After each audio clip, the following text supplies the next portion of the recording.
Sa ating mga mainit na balita ngayong tanghali,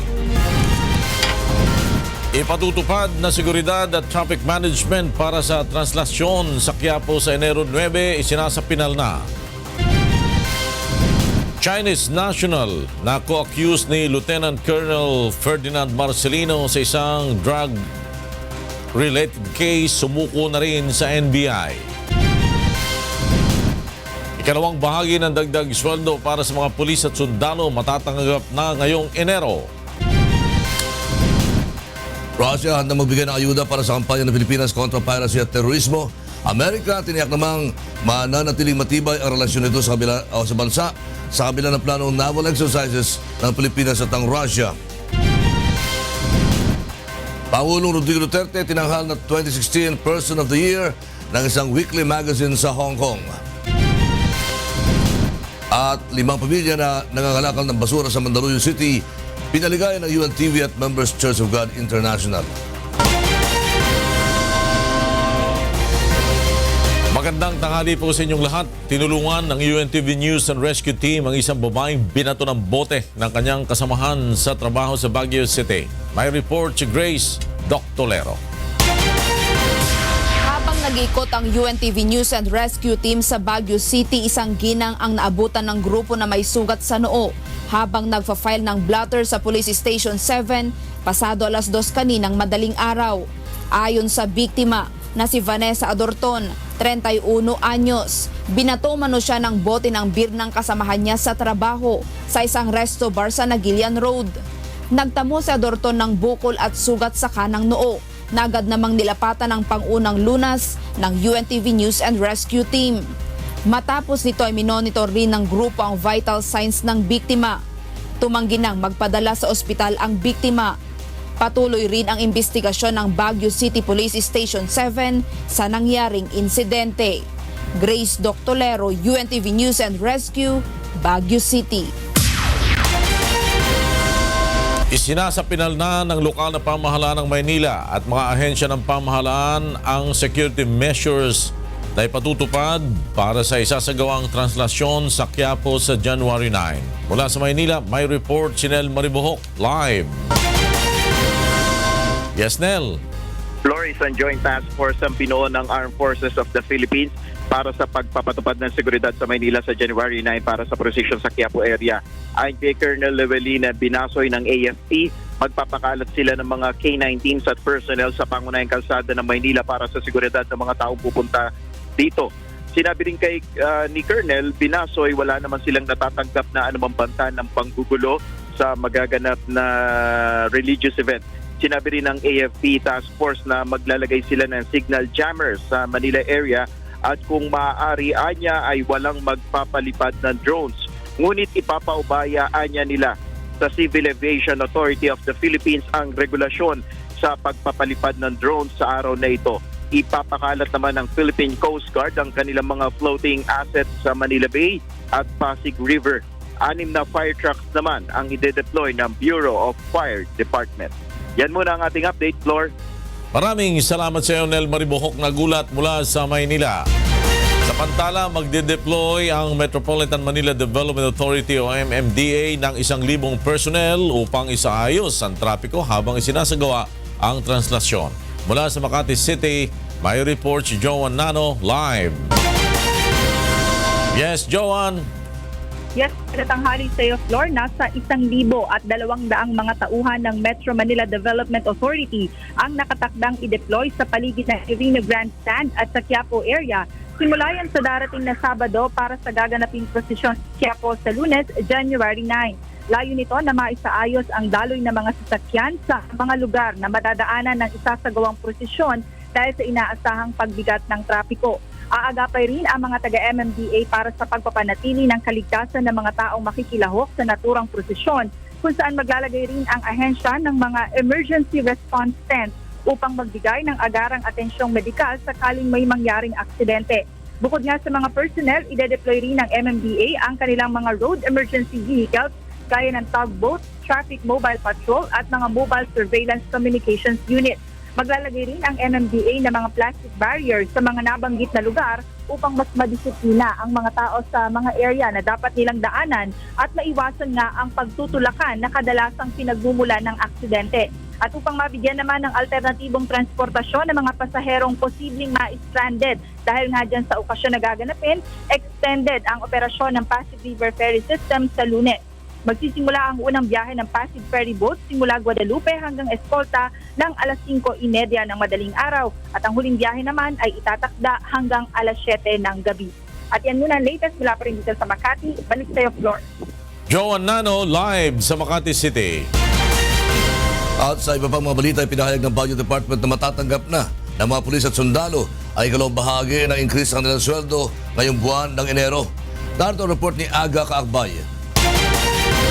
Tiniyak ni Budget Secretary Benjamin Diokno na maibibigay na ang ikalawang bahagi ng salary increase para sa mga miyembro ng Armed Forces of the Philippines at Philippine National Police.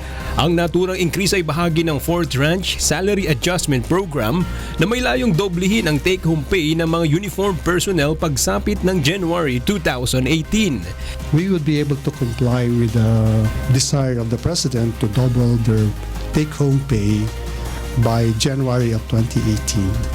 Kinakailangang maipasa ang isang batas bago tuluyang maipatupad ang pagtataas ng sahod ng mga military at police personnel. Sa ngayon, umiiral ang batas na kung tumaas ang basic pay ng mga active military personnel, dapat ding tumaas ang pensyon at benepisyo ng mga retired military personnel. Kaya hinati muna sa 4 na tranche ang pagtataas ng mga benepisyo tulad ng hazard o combat pay para sa mga ito. The bill seeking salary adjustment requires congressional approval, and we're ready. I have actually submitted to the Office of the President a copy of the bill, and this would only require joint resolution from both the Senate and the House. Samantala, malaki namang tulong para sa mga tauhan ng pulisya at militar ang dagdag na sahod na ito. So if it happens this year, thank you very much. Malaking tulong sa mapalaki yung take-home pay ng ating pulis. But at the end of the day, we are here at the PA as member of the Philippine National Police as to provide service. Uunahin ho namin yung serbisyo, pagiging professional. Aga Kaakbay, UNTV News and Rescue, Malacanang. Nais linawin ng mga labor groups ang bagong kautusan na nilabas ng pamahalaan tungkol sa contractualization. Mula sa Manila, may report si Aiko Miguel, live. Yes, Aiko. Yes, Lakay, nagtipon-tipon kanina ng bandang pasado alas 9 ng umaga ang iba't ibang labor groups gaya ng PALEA, ALO, Association Labor Union, PM, Partido Manggagawa, Federation of Free Workers at Nagkaisa Labor Coalition sa harap ng Menjola Peace Arc upang ipanawagan na tuluyang wakasan na ang profesionalisasyon.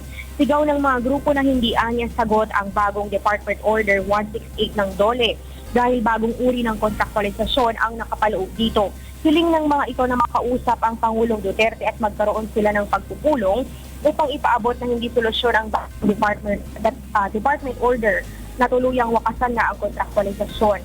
Nakapaloob dito ang panawagan na ma-certify ang House Bill 4 upang maipagbawal at maging criminal act ang lahat ng uri ng kontraktualisasyon sa bansa. Hindi anya makatwira na magkaroon pa ng service providers ang mga kumpanya dahil lalabas sa magiging bagong skinto ng contractualization. Pagbibigay din umano ito ng pagkakataon sa mga employer na pumili lang sila kung sino-sino ang mga manggagawa na gagawing non-regular, seasonal at project basis lang ang kontrata. Pagbibigay din anya ang bagong DO upang maging legal ang third-party manpower service providers at labor contractors. Lakay na babahala rin ang mga manggagawang Pilipino dahil mabibindi umano ang kanilang mga remittance sa kanilang mga social protection benefits ng SSS, PhilHealth at Pag-ibig dahil may posibilidad na pagka nagkaroon ng service providers ay malilipat-lipat sila ng kanilang magiging mga employer. Yan muna ang latest live. Balik sa iyo, Lakay. Maraming salamat, Aiko Miguel. Nag-uulat na live mula sa Maynila. Palaki sa ilalim ng Land Transportation Franchising and Regulatory Board o LTFRB sa masusing pag-aaral ang pinapataw ng pamasahe ng mga transport network service provider upang maprotektahan ang mga pasahero. Narito ang report ni Joan Nano. sa ilalim ng Department Order 2015 Series 11 ng Transportation Department. Ang mga transport network company gaya ng Uber, Grab at UHAP ang may kapangyarihan na mag-regulate ng ipinapataw na pamasahe sa mga pasaherong sumasakay dito.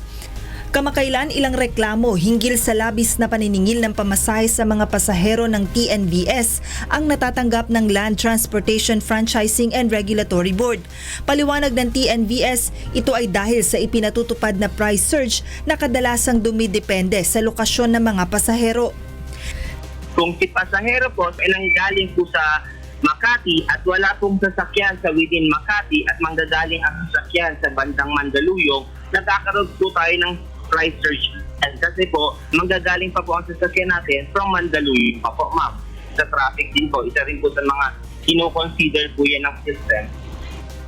Dahil dito, nais ng LTFRB na rebisahin ang naturang department order upang maprotektahan ang mga pasaherong sumasakay dito.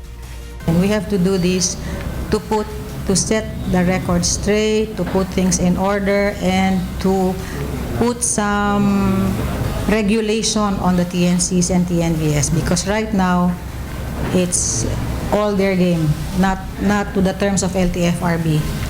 Samantala, nilinaw naman ang samahan ng mga driver ng TNVS na Philippine Transport Network Organization na walang katotohanan ang umano'y bantang tigil pasada na ikinakasa ng mga ito upang tutulan ang pagbibigay ng limitasyon sa surge pricing. Sa halip na tigil pasada, isang malaking pagpupulong na lang ang itatakda ng grupo sa Biyernes upang talakayin ang mga hinaing at problema ng mga driver ng TNVS na nais nilang idulog sa LTFRB at sa mga transport network company. Joanano, UNTV News and Rescue, Quezon City.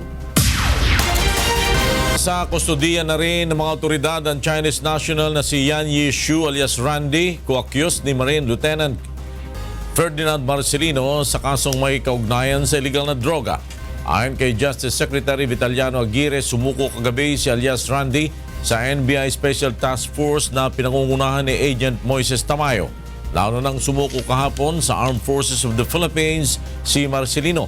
Sina Marcelino at Shou ay kapwa naharap sa kasong paglabag sa Comprehensive Dangerous Drugs Act matapos silang maaresto sa loob ng isang clandestine shabu laboratory sa Santa Cruz, Maynila noong Enero 2016.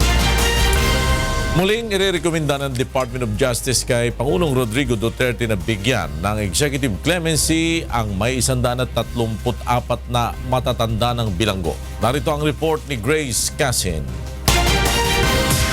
Masayang ibinalita ni Department of Justice Secretary Vitaliano Aguirre na ngayong taon ay maaari nang makalaya ang 130 bilanggong matatanda at may sakit sa New Bilibid Prison at Correctional Institution for Women.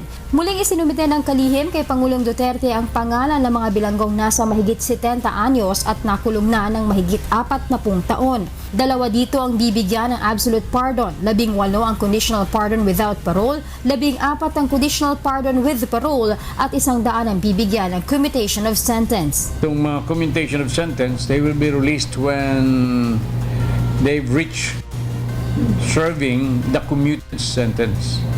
Kaya yung iba dito ay maaaring January, February, March, April. But ang total nila is 127. Ayon sa kalihim, ngayon lamang magbibigay ng executive clemency ang pamahalaan kumpara sa nagdaang administrasyon. They only approved one commutation, and when it was released, the commutation, 2 weeks nang patay yung taong i-release. Tiniyak naman ni Aguirre na walang high-profile inmate sa mga bibigyan ng parole.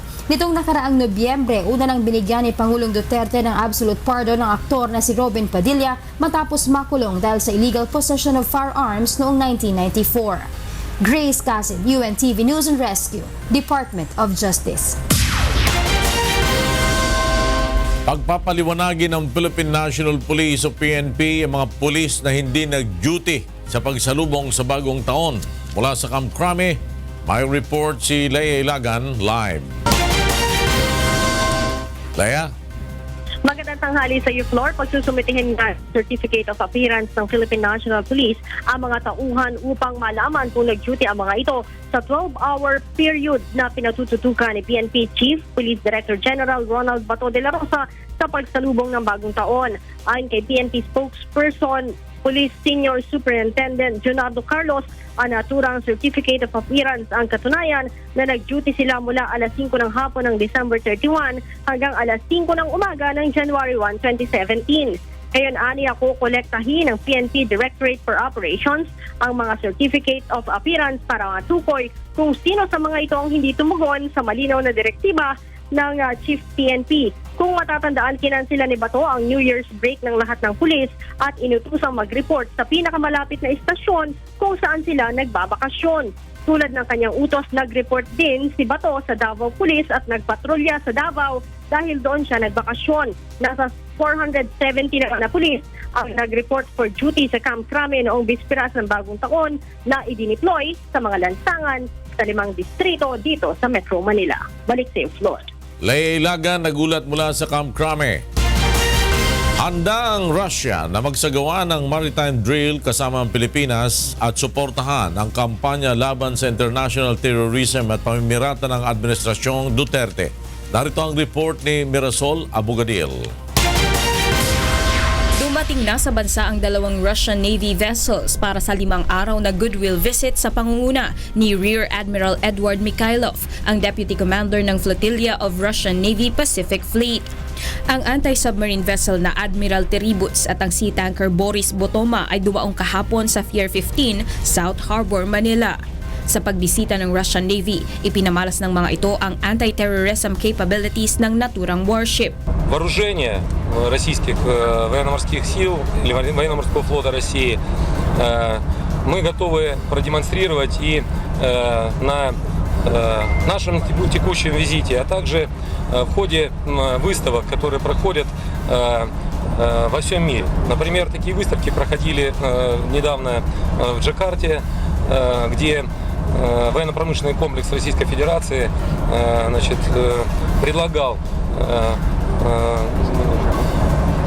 вооружение, военную технику, которая navernika magla ba zainteresovana Republika Philippines. Positibo naman ang pananaw ng Russia sa pagkakaroon ng maritime drills kasama ang Pilipinas upang labanan ng international terrorism at piracy. Ayon kay Rear Admiral Mikhailov, nakahanda silang lumahok sa joint naval drills sakaling mapagkasunduan na ito ng head of state ng dalawang bansa. Надеемся, что на высшем уровне, на уровне главнокомандующих видов вооруженных сил этот вопрос будет решен в кратчайшее время, и мы будем участвовать в совместных учениях. Нам же, как морякам, безусловно, это нужно. Это, во-первых, взаимная учеба, мы учимся друг у друга, ну и самое главное, все это направлено на защиту интересов и суверенитета наших государств, тем более здесь, как вы правильно отметили, в напряженном Азиатско-Тихоокеанском регионе. Dagdag pa ni Rear Admiral Mikhailov, hindi nila pakikialaman ng Pilipinas sa mga gagawin nitong hakbang pagdating sa military relations nito sa Estados Unidos o sa Russian Navy. Gayunpaman, nakahanda silang tumulong sa bansa sa anumang paraan na kakailanganin nito. Una nang sinabi ni Pangulong Rodrigo Duterte ang pagnanais na palakasin ang relasyon ng Pilipinas at Russia at ang posibilidad ng pagbili rito ng mga armas kasunod ng pagkakaroon ng lamat ng ugnayan ng bansa at Estados Unidos. Noong Desyembre, nagtungo na sa Russia sina Defense Secretary Delfin Lorenzana at Foreign Affairs Secretary Perpecto Yasay upang makipag-usap sa kani-kanilang Russian counterparts kaugnay sa possible cooperation sa pagitan ng dalawang bansa. Samantala, mananatili sa Pilipinas ang 2 Russian Navy vessels hanggang sa January 7, araw ng Sabado. Mirasol Abogadil, UNTV News and Rescue, Quezon City. Tiniyak naman ng US State Department na hindi maaapektuhan ang relasyon ng bansa at United States sakaling matuloy ang planong naval exercise ng Pilipinas at Russia. Mula sa Malacanang, may report si Rosalie Cos live. Yes, Rosalie? Yes, magandang tanghali, Flor. Ipinahayag ni US State Department spokesperson John Kirby na walang mababago sa pagbibigay halaga ng Estados Unidos sa umiiral nitong ugnayan sa Pilipinas. Ginawa ang pahayag matapos na mapaulat ang balak na pagkakaroon ng naval exercises ng Russia at Pilipinas at paigtingin ng defense ties ng dalawang bansa. Garantiya naman ni Kirby na nanatiling matibay ang defense relationship ng US at Pilipinas. Binigyang diin din ng Estados Unidos na ang ugnayang panlabas ng isang bansa ay hindi rin binary at malaya itong paigtingin ng foreign relations sa iba pang bansa. Matatanda ang iginigiit ni President Rodrigo Duterte ang pagkakaroon ng independent foreign policy ng Pilipinas at bahagyang dumistansya sa Amerika dahil sa kontrobersyal na war on drugs nito. Ipinaliwanag na rin ng Pangulong layo niyang patatagin ng economic alliance sa ibang bansa tulad ng Russia at China, bagaman wala pa itong planong magkaroon ng military alliances sa dalawang superpower. Flor? Rosalie Cos nag-ulat mula sa Malacanang. Inaasama isa sa batas na matagal nang nabibimbin ang Freedom of Information Bill ngayong taon. May report si Nel Maribohok. 33 panukala ang nakapaloob sa Freedom of Information Substitute Bill na mababang kapulungan ng Kongreso. Ang kontrobersyal na panukalang batas ay isinasapinal na ng Technical Working Group para maipresenta na sa House Committee on Rules at agad na matalakay sa plenaryo sa Pebrero o Marso. Ayon sa Vice Chairperson ng House Committee on Public Information at Yakap Party List Representative Benhur Lopez, iniaayon nila ang FOI Substitute Bill sa Executive Order No. 2 na inilabas ng Malacanang. Para wala na masyadong hindi na magtatagal, halos kaparallel ng kung ano ang FOI ng say Senate, and then yun din yung mandate ng sa presidente. So mas mapapabilis. Any na lang na pagbabago na ganyan na nakita natin na uy mali, uy tama, uy ganyan, we can do it on the next na lang. May nakapaloob na 8 exemption sa bersyon ng FOI na isinusulong sa lower house. Kabilang dito ay kung may banta sa national security, kung may magiging banta sa foreign o diplomatic relations, ang mga payo sa ehekutibo na maaaring makaapekto sa desisyon ng Pangulo ng Bansa, kung malalabag ang karapatan ng isang tao sa isang patas ng paglilitis, personal na impormasyon na maaaring makaapekto sa privacy ng isang tao, mga executive session sa Kongreso, trade secrets at mga confidential source. Ang mga probisyon na ito ay masusi pa rin pinag-aaralan ng komite kung maaari pang mabago. The availability ng data na pwedeng ilagay on the net. And then pag nilagay natin, for example, sa internet yung ganitong data, how safe are we? Ayon sa Vice Chairperson ng komite, posibleng maging ganap na batas ang FOI bill sa kalagitnaan ng taong 2017. Even the President said na nauna na ako sa inyo, meron na akong draft even before nag-start ang Congress. With that, talagang kinoconsider siya ng Congress as urgent. Nel Maribohok, UNTV News and Rescue, House of Representatives. Tiniyak naman ng Department of Budget and Management na walang anomalya sa mga public bidding kaugnay ng pag-host ng Pilipinas sa ASEAN Leaders Meeting ngayong taon. Narito ang report ni Mirasol Abogadil. Isa sa mga pinakamalaking event sa taong ito para sa pamahalaan ang chairmanship ng Pilipinas sa Association of Southeast Asian Nations o ASEAN Summit. Nasa 15 billion pesos ang aprobadong total budget para sa kabuoang event at 2.8 billion pesos dito partikular ay sa mga equipment na gagamitin sa hosting ng 27 ASEAN meetings. Tiniyak naman ni Budget Secretary Benjamin Jokno na walang irregularidad sa nanalong bidder na Stagecraft International kung saan rerenta ang pamahalaan ng mga equipment sa pag-host ng event sa September 8, 2016. It's being typed right now. You know, ASEAN is this year, so we have to act with dispatch, right? And there's a part of the project, a project which is a part of the 15 billion allocation for that has been bidded out, but we complied with all these steps. Okay. Now only one bidder submitted a bid. This is the same bidder who won the right to provide a service in the 2015 APEC. Ginawa ang pahayag matapos magreklamo ang kumpanyang Aeon na pumalya umanong magsumite ng bid para sa naturang public bidding. Now, Aeon did not even submit a bid. So I'm surprised that he's now complaining. And he cannot really comply with, because the kind of services that he is providing is very limited. The total budget for that service that was bid out was 2.9 billion. 2.9 billion. You know how much the winning bidder bid? 1 billion. Ayaw pa ba natin yun? 2.9 nga yung estimate ni Ambassador Paynor. Ito nagbid siya ng 1 billion. And the same bid that he submitted 2 years ago because of the APEC. So talagang hindi ko maintindihan bakit why the press gave him this. Samantala sa kabila ng issue, sinabi ni Presidential Spokesperson Ernesto Abella na inaasahan nilang magiging maayos ang Philippine chairmanship sa ASEAN 2017.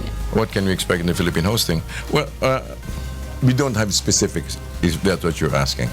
But we can always count on, the Philippines has always come up with something extraordinarily creative and amazing. Mirasol Abugadil, UNTV News and Rescue, Philippines. At samantala siniguro ng Department of Budget and Management na walang pork barrel sa national budget sa ilalim ng Duterte administration. Narito ang report ni Rosalie Cos.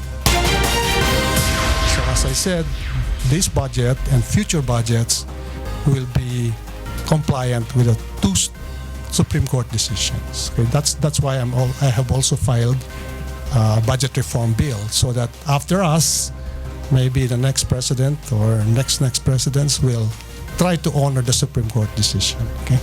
Ito ang garantiya ni Budget Secretary Benjamin Jokno nang tanungin kung may pork barrel fund pa rin bang umiiral sa 2017 national budget ng Duterte administration. Nauna nang ideklara ng Korte Suprema na hindi naaayon sa batas ang pork barrel maging ang Disbursement Acceleration Program. Matatandaang noong Disyembre ay tumutol sina Senator Panfilo Lacson at Sherwin Gatchalian na maratipikahan ang panukalang budget ng bansa ngayong taon dahil mayroon pa umanong pork barrel dito. Ipinaliwanag naman ni Secretary Jokno kung para saan ang unprogrammed funds sa national budget. Unprogrammed funds are there to cover some eventuality. Like for example, if you have a loan which is almost complete but it's not in yet, then you can put some appropriations there. And you can use only the unprogrammed fund, which is in the nature of a standby allocation, if you have more money than what you originally anticipated. Okay? Samantala, binigyang diin naman ni Jokno na bahagi ng pondo ng pamahalaan ang pagpapalawig ng paggastos para sa mga karagdagang infrastruktura sa bansa. Seryoso rin ang administrasyong panatilihing 7% ang growth rate ng ekonomiya ngayong taon. Upang maging posible ito, kabilang sa dapat magawa ng pamahalaan ang pagpapanatili ng seguridad at kapayapaan sa bansa, pag-i-invest sa human resources, pagpapadali ng proseso para sa mga mamumuhunan at pagkakaroon ng competitive tax system ng pamahalaan. So if we manage to grow at 7%, we become the fastest growing country in the fastest growing region in the world. And that's an honor, right? And that would be an accomplishment. Rosalie Cos, UNTV News and Rescue, Malacanang. Tinanghal si Pangulong Rodrigo Duterte na 2016 Person of the Year ng Yan Yi Shou Weekly Magazine na nakabase sa Hong Kong. May report si Leslie Longbowen. Muling kinilala ng isang foreign magazine si Pangulong Rodrigo Duterte. Itinanghal ito na 2016 Person of the Year ng prestihiyosong magazine na Hong Kong News Weekly na Yan Yi Shou. Ito ang counterpart sa Chinese-speaking countries ng Time Magazine ng Amerika. Ang pagkilala ay dahil umano sa independent foreign policy ni Pangulong Rodrigo Duterte na pagdistansya sa Estados Unidos at muling pagkakaroon ng mabuting ugnayan sa China. The article also praises Duterte's program of good governance and anti-corruption campaign as a reason for his popularity among the Filipinos. Lumabas ang 6-page cover story sa Pangulo noong January 1, 2017 edition ng magazine. Its circulation is in several major markets, Hong Kong, Taiwan, Singapore, and Malaysia. Noong nakaraang buwan lamang ay una nang nakasama si Pangulong Duterte sa 2016 ranking ng Forbes Most Powerful People. Leslie Longbowen, UNTV News and Rescue, Philippines. At ngayon naman, alamin natin ang mga balita mula sa iba't ibang panig ng Pilipinas. Ihatid ng ating kasangbahay na si Deb Riveral, live mula sa Cebu City.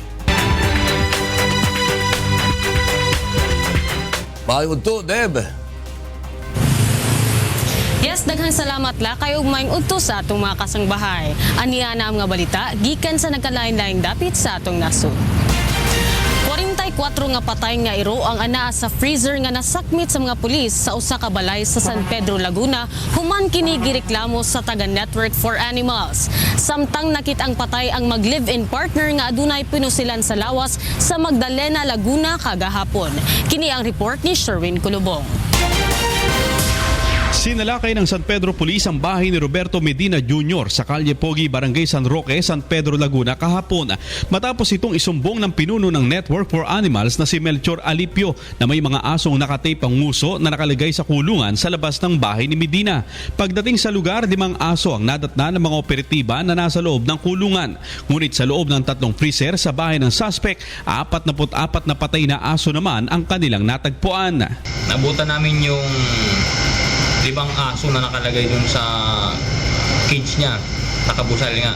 Nakakita pa namin yung mga patay na aso nakalagay dun sa loob ng freezer. Sa bahay ni Roberto Medina Jr. alias Carzon. Pero pagdating namin dun sa area, wala na siya ron, nakatakas na. Ililibing umano ang mga aso habang na-turn over na sa Philippine Society for the Prevention of Cruelty to Animals ang mga buhay na aso. Samantala, natagpo ang patay ang mag-live-in partner sa Barangay Alipit, Magdalena, Laguna na may tama ng baril sa iba't ibang bahagi ng katawan. Kinilala ang mga biktima na sina Conrado Esteban, 41 anyos at si Miriam Ocampo, 43 taong gulang.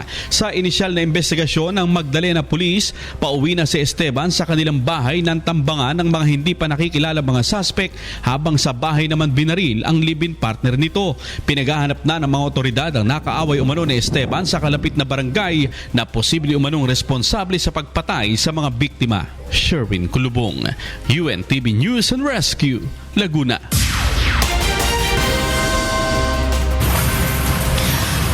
Ang nalista nga namatay sa Eastern Visayas tungod sa red tide poisoning. Ang usa sa mga biktima gikan sa Daram Samar, samtang ang duha sab nga namatay gikan sa Biliran Province kung diin apil ang usa ka 9 anyos nga bata nga babayi. Niabot na sab sa 20 ang gidala sa Samar Provincial Hospital samtang 38 sab sa Biliran.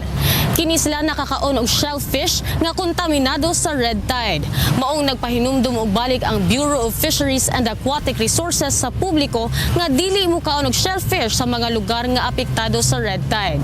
Gilangkuban kini sa Irong-Irong Bay, Cambatutay Bay, coastal water sa Daram, Matarinaw Bay, coastal water sa Leyte, Kalubian, Carigara Bay o coastal water sa Biliran. Samtang sa laing balita, nabalaka ang Bureau of Fisheries and Aquatic Resources o BFAR sa pag-us-us sa produksyon sa bangus sa Tacloban. Ani ang report ni Jeneline Gaki. Manahit Bureau of Fisheries and Aquatic Resources o BFAR ang hinungdan han pag-ubos sa produksyon han bangus ha Tacloban City hadto nakalabay nga tuig. Sumalaha BFAR mag-upay nga klase ang napuproduce nga bangus han Fisher Folks Association na Tacloban North pero didahan gintikangan kuno ang site development han housing project sa Tagpuro area naghimubo ini.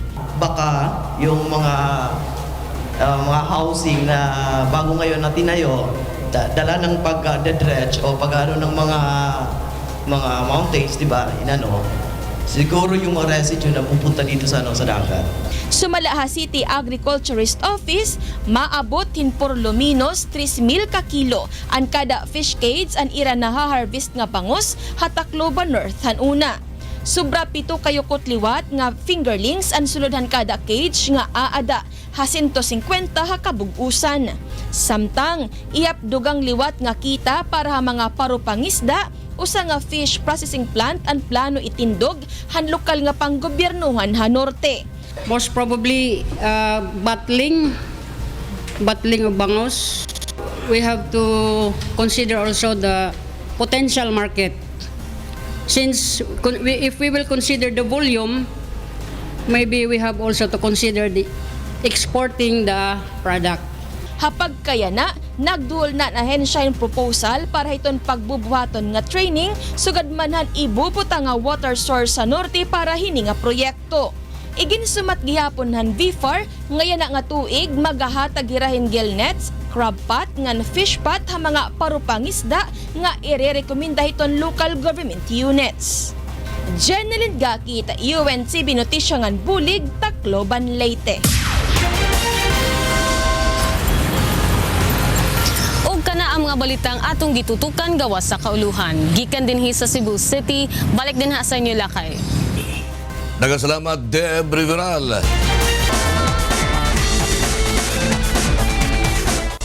Naghabol muna si defending champion Novak Djokovic mula sa 5-1 deficit laban sa world number 63 Jan Lennard Struff bago nakuha ang unang panalo ngayong taon sa Qatar Open. Namayani si Djokovic kay Struff sa pamamagitan ng 2 sets 7-6, 6-3. Samantala, pinadapa ni Andy Murray si Jeremy Chardy 6-0, 7-6 upang humakbang sa susunod na round ng torneo. Angad ni Djokovic na mabawi ang nawalang world number 1 ranking kay Murray na siyang number 1 seed sa Qatar Open. Andy has had an incredible 2016, and especially the second part of the year, and definitely deserved to be crowned as number 1 of the world in the end. And it's great to have him on the tournament. Rafa was here last year, and this tournament, the Qatar Open, has always attracted top players of the world. And they have been, I think, voted as the best tournament in this category for many years. You know, we've played many big matches over the years, and slams, played at the Olympics, and obviously the match at the end of last year for the number 1 ranking. So we competed many times against each other for some of the biggest prizes, and hopefully it'll be the same again this year. Namigay ng regalo ang Football Club Barcelona sa mga batang nakakonfine sa ilang ospital sa lungsod. Pinangunahan ni na Lionel Messi, Luis Suarez at Neymar ang pamimigay ng regalo sa mga bata sa Denens of Barcelona Hospital. Kabilang sa mga regalo ang mga signed t-shirts, larawan, scarves at ipinamigay naman nila sa iba pang ospital. Sa ngayon, naghahanda ang Football Club Barcelona sa pakikipagsagupa sa Athletic Bilbao sa Kings Cup at kontra Villarreal team sa La Liga. At ngayon, alamin naman natin ang mga balita sa labas ng bansa mula kay William Tio. Good afternoon, William. Good afternoon, Flor, and to all our kasangbahay. Here are the top stories from around the globe.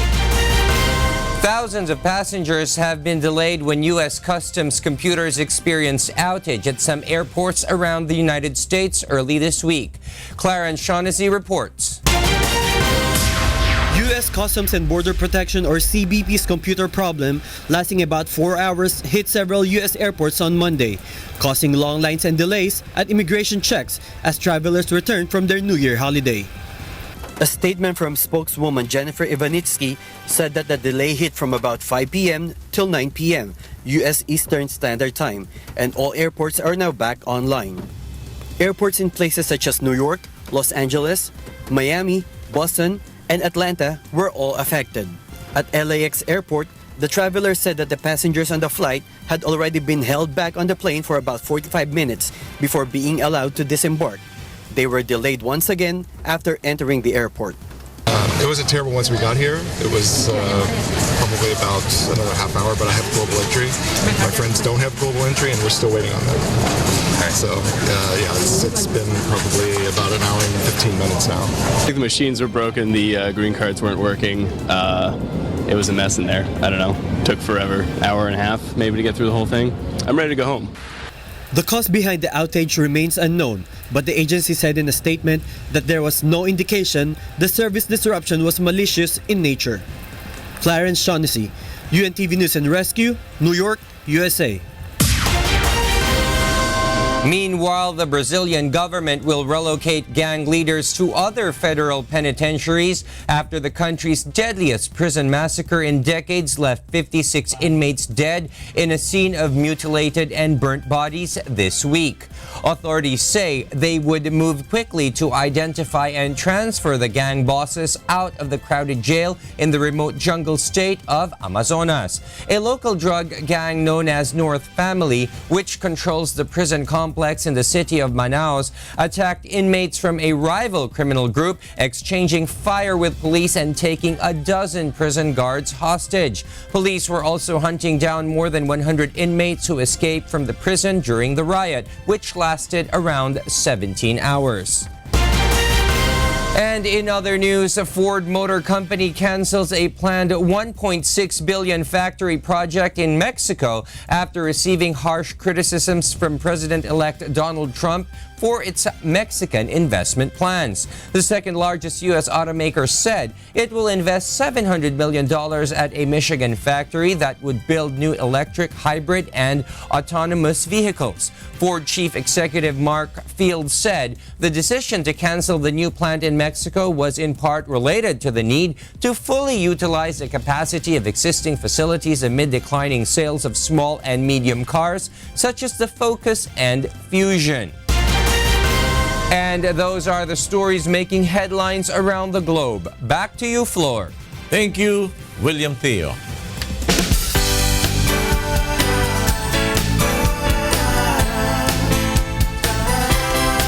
Pinaligayan ng UNTV at Members Church of God International o kay MCGI ang ilang nangangalakal ng basura at ang kanilang pamilya sa Mandaluyong City sa unang araw ng 2017. Yan ang ulat sa atin ni Richard Medrano. Narito po tayo ngayon sa San Juan City upang magkaloob ng mga regalo at mga pagsasalu-saluhan ng mga kababayan natin sa San Juan City. Si Jenny Pacheco, 27 taong gulang, na isa ring mangangalakal ng basura dito sa San Juan City na may isang anak na 2 taong gulang pa lamang. Mula nang makulong ang kanyang asawa noong 2014 ay sa bangketa na lamang natutulog si Jenny, na kung umuulan naman ay sumisilong na lamang sa mga tindahan o mga lugar na matitigilan upang magpalipas ng ulan. Sa 2 taong pagkakahiwalay ng mag-asawa, iniraraos niya sa araw-araw sa pamamagitan ng pangangalakal ng basura upang may makain. Sapat na sa kanya ang 100 pisong kita para sa kanya at kanyang anak na paminsan naman ay ipinanghihingi niya ng gatas. Nangangalakal po kami para makakaraos kami sa araw-araw. Minsan pag wala ho kami makalakal, maasin lang ho kami sa mabigay ng mga tao. Minsan pag wala, napipilitan ho kami mangingi sa mga kakilala namin.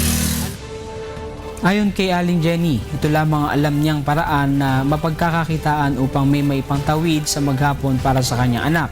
Dahil bukod sa hirap sa buhay, wala namang ibang alam na paraan na hanap buhay si Jenny. Kaya naman sila ang napili natin na pagkalooban ng gift pack at food pack mula sa UNTV at MCGI.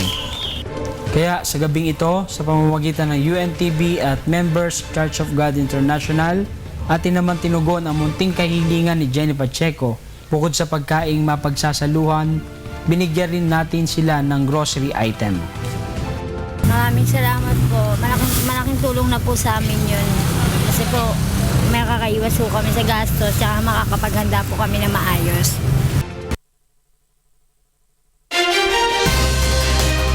At yan ang mga balitang aming tinutukan at inaksyonan. Dahil sa aming pagbabalita, una ang pagkaliga sa kapwa. UNTV C-News, may balita sa mang panig ng daigdig. Magandang tanghali po sa inyong lahat.